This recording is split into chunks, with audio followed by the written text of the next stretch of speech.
हमारी सबसे बड़ी सेवा क्या है? बहुत ध्यान से सुने इस बात को। हमारी सबसे बड़ी सेवा यही है कि आप इसी जन्म में भगवत प्राप्ति कर लो, बस। और हमारी कोई सेवा नहीं।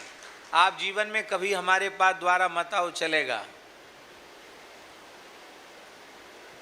हमें आपके पते ठिकाने से भी कोई प्रयोजन नहीं है, आपसे भी कोई मतलब नहीं है।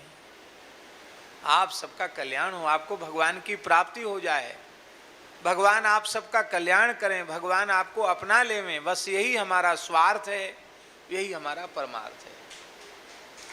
इसलिए दूसरी बात यह है, स्कंद पुराण में लिखा है, सब लोग बैठे सुन रहे हैं कि नहीं सुन रहे हैं? स्कंद पुराण में लिखा है,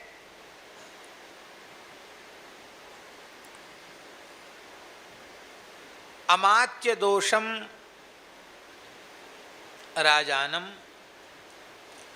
जाया दोषम पतिम तथा तथा शिष्य कृतम दोषम गुरुम प्राप्नोत्य संशयम। स्कंद पुराण में लिखा है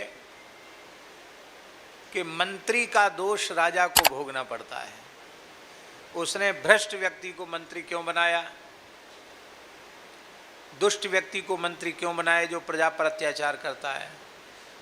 तो अयोग्य व्यक्ति को मंत्री बनाया तो मंत्री जो कुछ पाप करेगा उसे तो भोगना ही पड़ेगा, उसका परिणाम राजा को भी भोगना पड़ेगा। पत्नी का दोष पति को भोगना पड़ेगा। जाया दोषम पतिम तथा, पति ने इतनी सावधानी क्यों नहीं रखी कि पत्नी कुमार्ग पर न जाती। पत्नी का किया हुआ पाप पति को भोगना पड़ेगा। ठीक इसी प्रकार से तथा शिष्य कृतम दोषम गुरुम प्राप्नोत्य संशयम, शिष्य के द्वारा किया हुआ पाप गुरु को भोगना पड़ता है।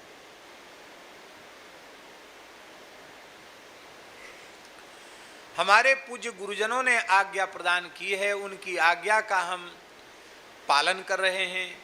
हम हाथ जोड़कर आपसे प्रार्थना करते हैं कि आप दीक्षा के बाद ऐसा कोई काम न करो कि हमको ही भोगना पड़े। बस इतनी कृपा आप हमारे ऊपर कर देना।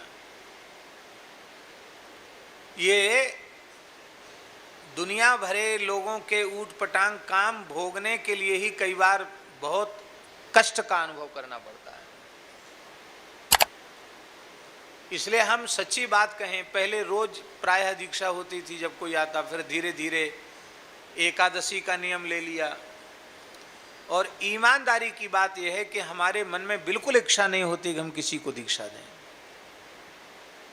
हमें आपसे क्या चाहिए, हमारा क्या लालच है आपसे, हमको क्या चाहिए आपसे, हमारी बिल्कुल इच्छा नहीं। ना हमें कोई भीड़ बढ़ानी है, ना हमको कोई परंपरा बढ़ानी है, कुछ नहीं बढ़ाना है।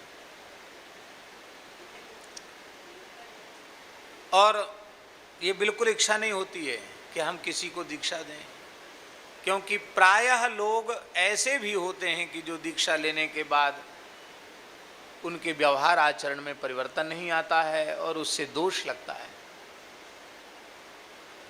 यद्यपि ये भगवान की बड़ी करुणा है कि अपने ठाकुर जी के शरणागत अधिकांश लोग भजन में लगे हैं। ये भगवान की बहुत बड़ी कृपा। अलग पहचान में आ जाते हैं और भजन में लगे हुए हैं। और बहुत से लोग ऐसे होते हैं, दीक्षा लेके गए, न उन्हें मंत्र का जप करना है, न उनको तिलक लगाना है, न उनको एकादशी करनी है, होटल में भी खाना है, प्याज लहसुन भी खाना है, कई बार और अशुद्ध चीज़ भी खाना पीना है।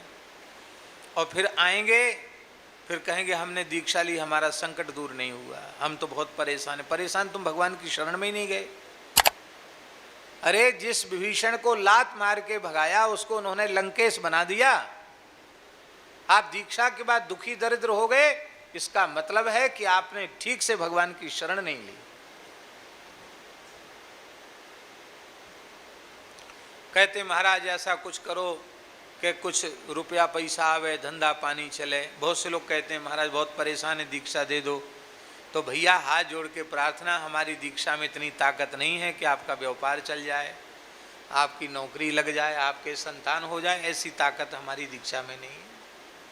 इस शिक्षा से नहीं, केवल इस शिक्षा से शरण में लो तद विज्ञानार्थम स गुरुमेवाभिगच्छेत समित पाणि श्रोत्रियम ब्रह्मनिष्ठम। भगवान के स्वरूप का ज्ञान इसी जन्म में हो जाए, इसी संकल्प को लेकर आप भगवान की शरण ग्रहण करो, इसी में लाभ है। माई मेरे श्याम